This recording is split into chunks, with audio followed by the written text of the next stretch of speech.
116th Street, Harlem, high noon. 300 people on the sidewalk. Frank Lucas walks up to a 270-pound gangster named Tango. He pulls out a .45, levels it right between Tango's eyes, and before the big man can finish his sentence, Frank ends the argument permanently. 4 shots rang out. Bang, bang, bang, bang. In broad daylight. The crowd went silent. Tango's body hit the pavement. Frank Lucas calmly reached down, took 20 grand from Tango's pocket, and walked back across the street to finish lunch with his brothers.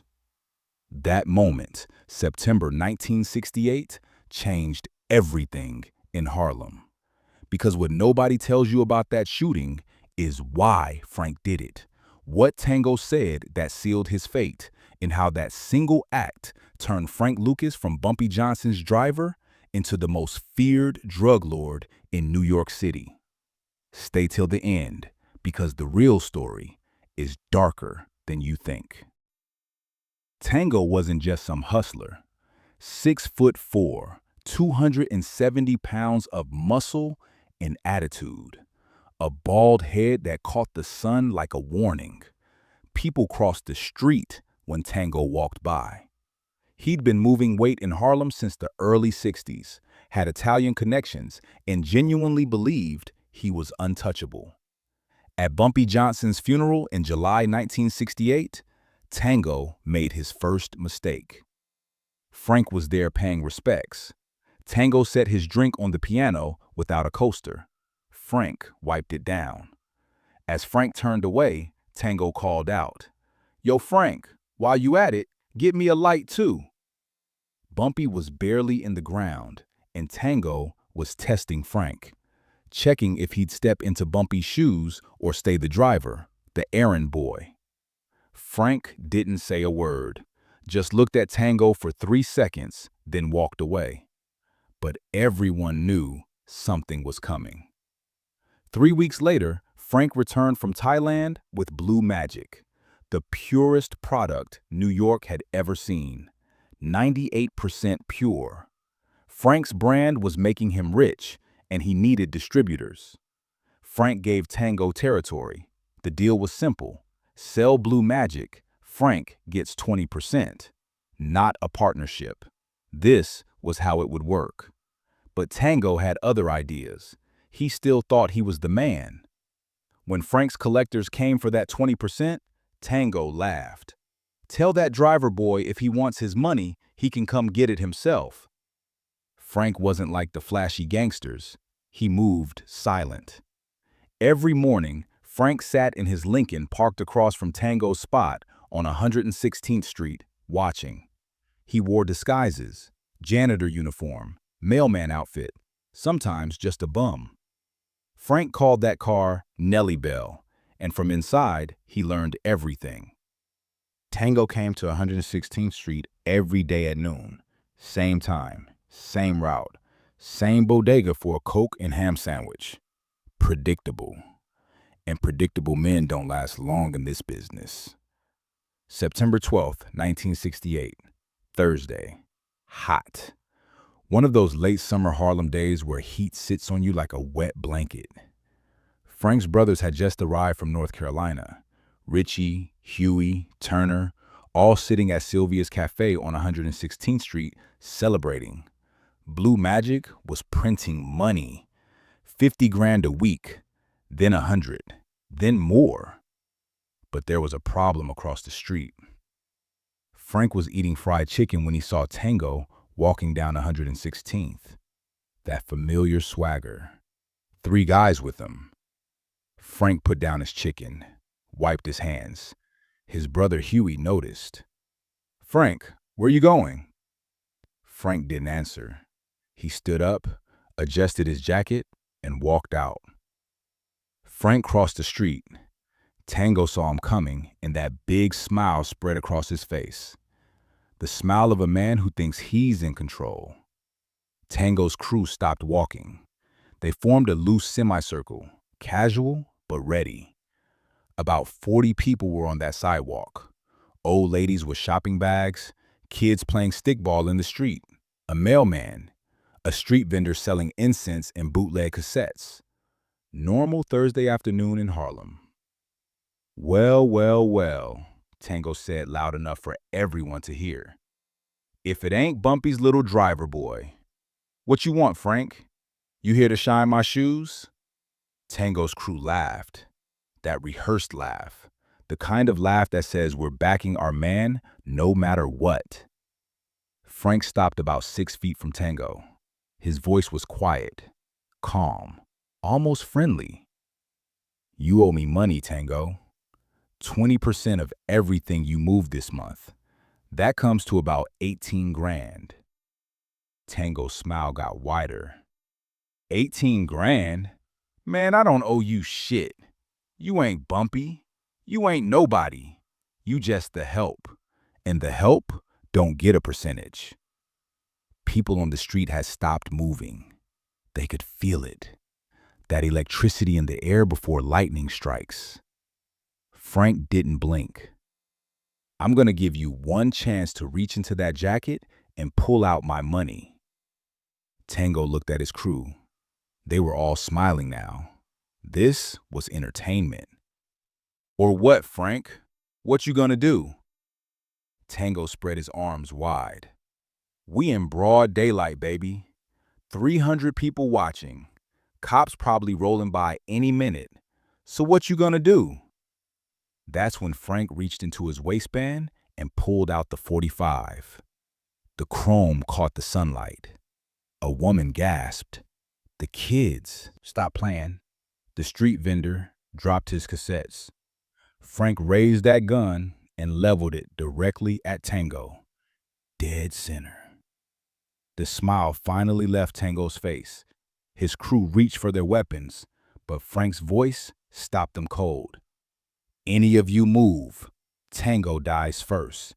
Then you. Make a choice. Tango tried to play it off, tried to get that smile back. Man, you ain't gonna do nothing. You ain't crazy. You shoot me here, you go to prison for life. Every cop in Harlem gonna be looking for you. You ain't that stupid, Frank. Frank's finger moved to the trigger.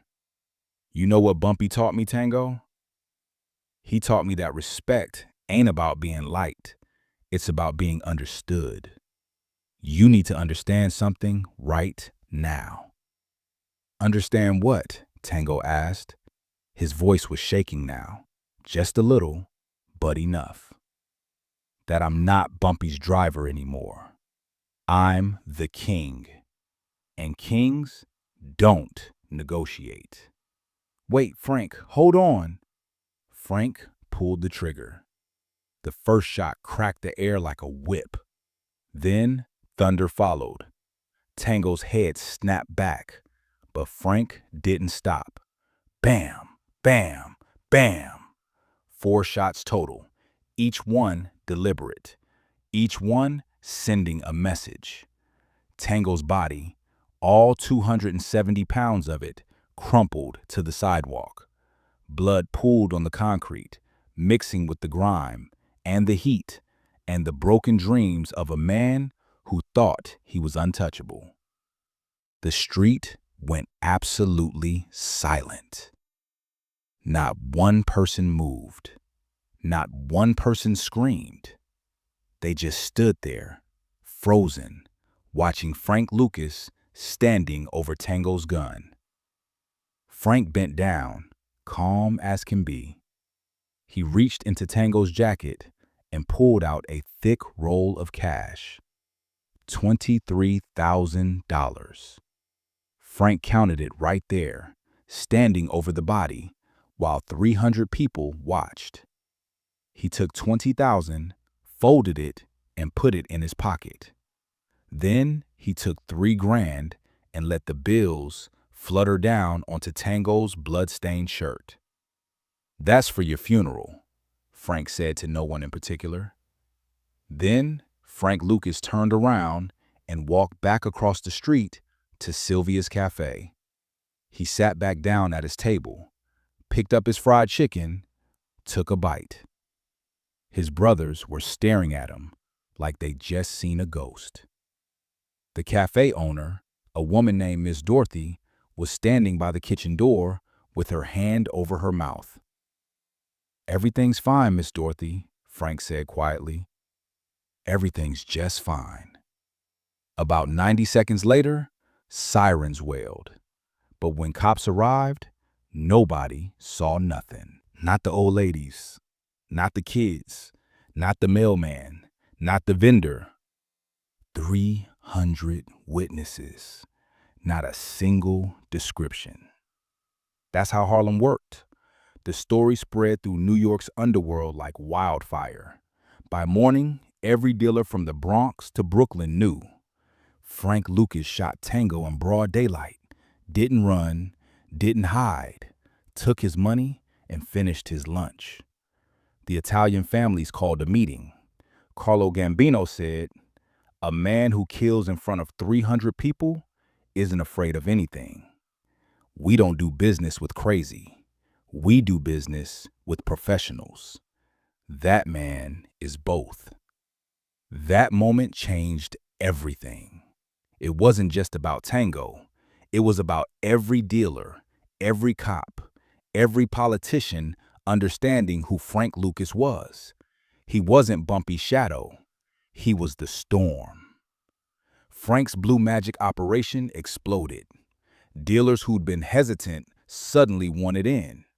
His brothers ran territories across Harlem, the Bronx, Brooklyn. Within 6 months, Frank Lucas was pulling in $1 million a day.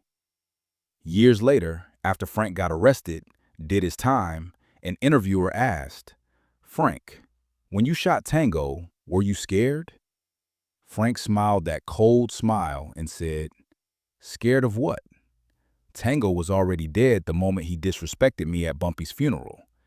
It just took him a few weeks to realize it." That's the difference. Gangsters react. Legends calculate. Frank had been calculating Tango's death for 3 weeks while Tango thought he was winning. Look, the streets of Harlem in 1968 were brutal. Italian mobsters trying to take over, corrupt cops selling dope. Poverty so deep, people would do anything for a way out. Into that chaos stepped Frank Lucas, who understood one truth.